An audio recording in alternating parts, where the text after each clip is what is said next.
यानंतर मुंबईतल्या धारावीमधली महत्त्वाची मोठी बातमी। धारावीमध्ये भीषण असे सिलेंडरचे स्फोट झालेले आहेत। धारावीच्या पीएमजीपी कॉलनी परिसरात रस्त्यावर पार्क केलेल्या सिलेंडरच्या गाडीमध्ये स्फोट झाल्याची माहिती मिळतेय।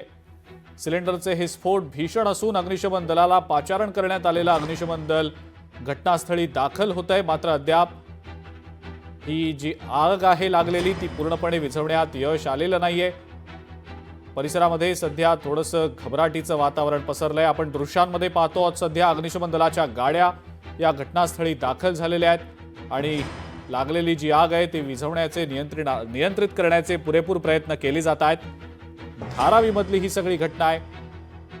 ही एक्सक्लुझिव्ह दृश्य आपण पाहतो आहोत सध्या लोकशाही मराठीवर। धारावीच्या पीएमजीपी कॉलनी परिसरात धारावी बस डेपोच्या बाजूलाच हा सगळा प्रकार घडल्याची माहिती मिळतेय। वर्षा गायकवाड आहेत सध्या आपल्यासोबत, त्यांच्याकडनं या संदर्भातली प्रतिक्रिया आपण जाणून घेऊया। वर्षाजी, खूप मोठी दुर्घटना घडू शकली असती एकंदरीत, पण सध्या अग्निशमन दल त्या ठिकाणी दाखल झाल्याचं समजतंय। आपल्याकडे नेमकी काय माहिती आली आहे या संदर्भात? असं आहे की अग्निशमन दल त्या ठिकाणी आहे, स्थानिक लोक तिथे मदत करतात, पण त्याचबरोबर पोलीस यंत्रणा असली आहे। पण महत्त्वाचा प्रश्न त्या ठिकाणी आहे की तुम्ही जर बघाल त्या ठिकाणी नो पार्किंग झोन आहे, तो व्हीआयपी झोन गाडी आहे आणि त्या ठिकाणी जर बघितलं तर मुंबई महानगरपालिकेच्या कचऱ्याच्या गाड्या, या ज्या गॅसच्या गाड्या ह्या दिवसभर पार्क राहतात। आणि महत्वाची गोष्ट अशी आहे की हे ज्वलंत पदार्थ आहेत, त्या गाड्या मोठ्या मोठ्या गाड्या आमच्याकडे पार्क केल्या जातात आणि आम्ही सातत्याने कंप्लेंट केलेली आहे की अशा तऱ्हेने धारावीमध्ये जे आहे धारावीच्या जीविताशी धोका आहे, पण दुर्दैवाने त्याच्याकडे प्रशासनाच्या माध्यमातून दुर्लक्ष करण्यात आलं आणि आज त्याचा परिणाम आपल्याला दिसतोय की जवळपास 20 ते 25 ते 30 जे आहे ना 25 ते 30 गॅसचे एक एक करून स्फोट झाले। तुम्ही तिथल्या माणसांची परिस्थिती आणि मानसिकता समजू शकता की काय घाबर वातावरण त्या ठिकाणी असेल। अजून माझ्याकडे काही दुर्दैवाने त्याची काही दुसरी बाकीची कुठली गोष्ट आलेली नाहीये। मी अपेक्षा करते की सगळे व्यवस्थित असतील, जीवितहानी त्यामध्ये होणार नाही किंवा त्या ठिकाणी मनुष्याच्या बाबतीमध्ये काय होणार नाही मी अपेक्षा करते। पण मला ही गोष्टीच्या बाबतीमध्ये एक गोष्ट बोलायची की किती निष्काळजीपणा हा प्रशासनाच्या माध्यमातून होतो। राजकारणामध्ये बाकीच्या गोष्टीची चर्चा होतात पण याच्यावरती चर्चा होत नाही। अगदी खरंय वर्षाताई, आपण जसं म्हणालात की बेजबाबदारपणा, दुर्लक्ष सगळंच आहे यामध्ये, पण म्हणजे सुदैवाची बाब आहे की जीवितहानी झाली नाही, पण मोठी दुर्घटना घडू शकली असती। त्यामुळे अशा घटना भविष्यात टाळण्याची गरज आहे। काय वाटतं नेमकं याबद्दल? नाही, बिलकुल मला वाटतं की अशा म्हणजे मला सांगायचं की या घटना यासाठी टाळल्या पाहिजेत की तुम्ही मुंबईकरांच्या जीविताशी खेळता। अशा ठिकाणी तुम्ही सुनसान ठिकाणी जाऊन गाड्या पार्क करता, जबाबदारी कोण घेणार ज्वलंत पदार्थांच्या गाड्यांची? खरंय, ती स्फोट होतात गॅसचे, तुम्ही समजू शकता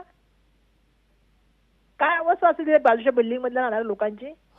आणि अत्यंत दाटीवाटीच्या परिसरात तर जास्त खबरदारी घेणं गरजेचं आहे। हे काय तुम्ही चालवलं? म्हणजे गरीब माणूस त्याला जीवन नाहीये, त्याची जीवनाची किंमत नाही। अशी इलिगल पार्किंग तुम्ही दुसरे करू शकता? म्हणजे मी नेहमी म्हणते की मुंबईमध्ये 2 मुंबई, त्याचं एक उदाहरण बघा, हे पण तुम्हाला दिसलं। वर्षाताई, गंभीर घटना तर आहेच, काय नेमकी यापुढे मागणी असणार आहे आपली? मागणी हीच असणार आहे की तुम्ही त्या ठिकाणी गरीब माणूस आहे म्हणून त्याला टेक फॉर ग्रांटेड घेऊन चालू नका, त्याच्या जीविताशी खेळू नका। मुंबई मधला हा खेळ बंद करा। प्रशासनाने थोडंसं हलगर्जीपणा न करता थोडं लक्ष द्या। पोलीस यंत्रणेला पण माझं सांगणं आहे, त्यांनाही नैतिक जबाबदारी घ्यावी लागेल, ट्रॅफिक पोलिसांना पण। ठीक आहे वर्षाताई, खूप खूप धन्यवाद। आपण लोकशाही मराठीशी बोललात, प्रतिक्रिया दिलीत त्याबद्दल। खासदार वर्षा गायकवाड होते आपल्यासोबत फोन लाईनवरनं। त्यांनी खरं तर संताप व्यक्त केलाय की अशा प्रकारे हा सिलेंडर्सनं भरलेला ट्रक असा कसा काय पार्क करायला उभा केला जाऊ शकतो।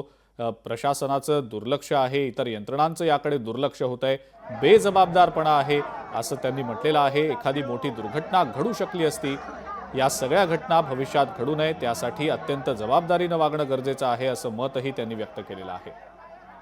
भूषण शिंदे आपले प्रतिनिधी सुद्धा या संदर्भात अधिक अपडेट आपल्याला देत आहेत। भूषण, सध्याची काय स्थिती आहे? आगीवर नियंत्रण मिळवण्यात यश आलंय का?